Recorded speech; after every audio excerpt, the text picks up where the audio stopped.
If you're sitting in the United States or Europe right now, you've probably never used a Chinese app. But the reality is, if you want to know how the internet will develop, China, the land once known for its cheap ripoffs, has actually become a guide to the future. You know, the internet is the internet. But for China, the internet is more like an intranet. It's largely walled off from the Western world by this incredibly complex system of filters and blocks that we call the Great Firewall. And basically, the Great Firewall blocks any foreign site the Communist Party doesn't think it can control. So that means there is no Facebook, no Twitter, no Google. Instead, what filled the internet vacuum was a generation of Chinese copycats that have grown into huge companies.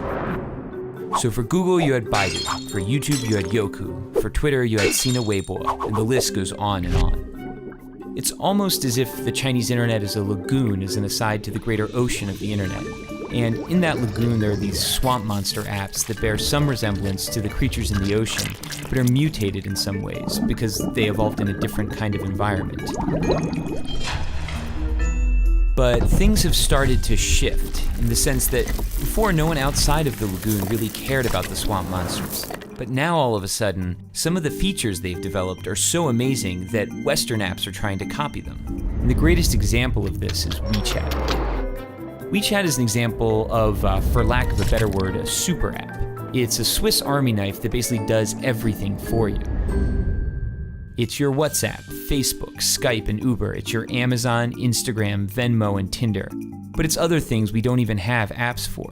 There are hospitals that have built out whole appointment booking systems. There are investment services. There are even heat maps that show how crowded a place is, be it your favorite shopping mall or a popular tourist site.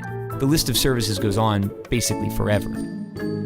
But it's not the variety of things you can do on WeChat that makes it so powerful. It's the fact that they're all in one app. So why does that matter? Hypothetically, imagine you're sitting at home and one day you notice your corgi is dirty. You open WeChat, hit a few buttons, and a few hours later a man shows up at your door with some shampoo and a big vacuum. Your dog gets cleaned and he looks great. You take a photo, you share it with your friends, and tag the dog cleaning business. You haven't left the app. Your friend who likes Hello Kitty and works a boring office job is slacking off at work and looking at WeChat. She sees the photo of your clean corgi. She decides she wants her poodle cleaned. She clicks the tag on your photo and orders the same service.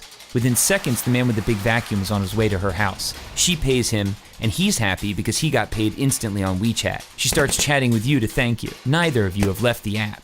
While chatting, she tells you about a new hip noodle joint. She says, you have to come. It's a schlep, but you accept. She orders food while still at her desk. You order a taxi. She pays for the food. On the way to her house, the man with the big vacuum invests the money he earned from both of you into a wealth management product that's probably a little too risky. Neither of you nor the man with the big vacuum have left the app. Both of you arrive and the app tells the kitchen you're there. Your WeChat profile photo pops up on the wall. It's an old photo from the year you had that weird part in your hair. Of course she makes a comment. Your food is served. You notice your meat is a bit overcooked, so you snap a photo and post a disparaging restaurant review. You're already on your phone and you remember you still owe your friend money because she paid. You transfer her money. Neither of you, the man with the big vacuum, nor the restaurant have left the app. At the restaurant, there are no menus, there are no waiters, there is no cashier. There is only WeChat. By rolling so many functions into one single app, it's altered the concept of virality. It's no longer just videos or images or tweets that can go viral. It's a dog washer, noodles, all sorts of companies and products that get the push of a social network.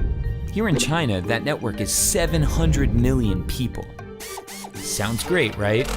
Well, it is, but using a single app to find a date, schedule an oil change, or notarize a document also enables WeChat to collect a staggering volume of personal data. They know what you talk about, who you talk about it with, what you read, where you go, why you're going there, who's there, how you spend money when you're online, how you spend money when you're offline. The list goes on indefinitely. For advertisers, this is a miracle. It's the combined data of Facebook, Amazon, Google, and PayPal, all in one place. The problem is, all of the data is information Chinese companies are forced to share with the Chinese government, which has a long record of human rights violations and isn't exactly shy about stalking its citizens. So if you're not in China, why does this matter? It matters because we're starting to see a number of Western tech companies attempt to replicate super apps like WeChat. For the companies, it's incredibly powerful, and for you and me, it's a convenient and even transformative technology. But of course, it could also be problematic. Concentrating so much data in so few hands could lay the groundwork for an Orwellian world where companies and governments can track every single movement you make.